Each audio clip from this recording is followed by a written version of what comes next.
এই ভিডিওটা না গত দিনের ভিডিও ছিল, মানে দ্বাদশী দিনের। তো জন্মাষ্টমীর দিনের কিন্তু আমার কাছে আরও একটা দুটো মিনি ব্লগ আছে, সেগুলো আমি একটু কাজের জন্য না শেয়ার করতে পারছি না আপনাদের সঙ্গে। আসল কথা, ফেস্টিভ্যাল চলছে আর ফেস্টিভ্যালের পাশাপাশি একটা প্রিপারেশান নিয়ে থাকতে হয়।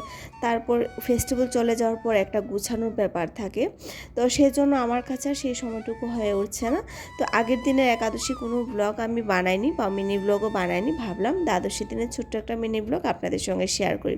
যেহেতু সকাল সকাল উঠে গেছি আর একটু সময়ও পেয়েছিলাম দ্বাদশীটা পালন করার জন্য, সেই জন্য।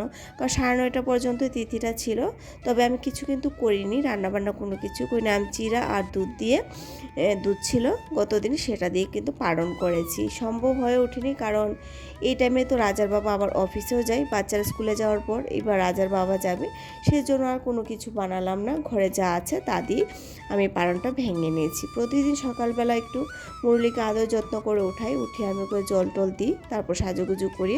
সম্ভব হলে পুজোটা করে নিই, যেরকম দ্বাদশী দিনে কিন্তু আমি পুজোটা সম্পূর্ণই করে নিয়েছিলাম, কারণ আগের দিনে সমস্ত পূজার বাসন আমি ধুয়ে রেখেছি। তো সেজন্য আমার পুজো কিন্তু 1.5 ঘন্টার মধ্যে হয়েও গিয়েছিল।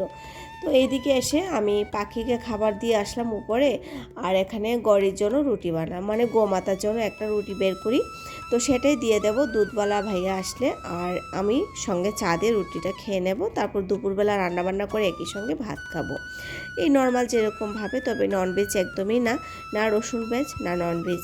তো সেই সমস্ত খাবার আজকে খাবো না, দ্বাদশী দিন খাবো না, নিরামিষই চলবে।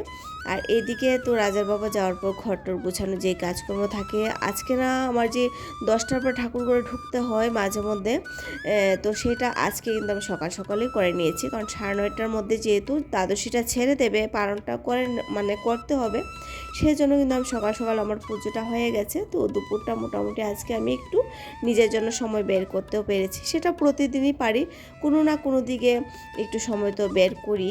তো যাই হোক, আজকের কাজটা একটু আগে হয়ে গেছে।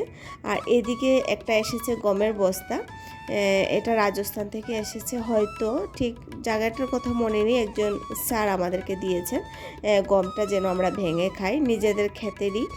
তো রাজার বাবা গতদিনই এসছে, তো ভাবলাম এই লাল ড্রামটার মধ্যে রাখবো, ধরে দেখি এটার মধ্যে জিনিসপত্র আছে। তো কাজটা এখন বাড়িয়ে লাভ নেই, ভাবলাম বস্তাটা রেখে দিই সাইড করে, আর ড্রামটা একটু খালি করে তারপর এটার মধ্যে ঢালবো।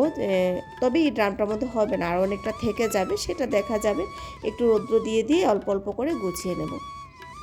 এদিকে রাজার ড্রেসটি আলাদা আলাদা করে রাখলাম। মোটামুটি গুছানো কাজকর্ম কমপ্লিট, এখন দুপুরে রান্নাবান্নার প্রস্তুতি।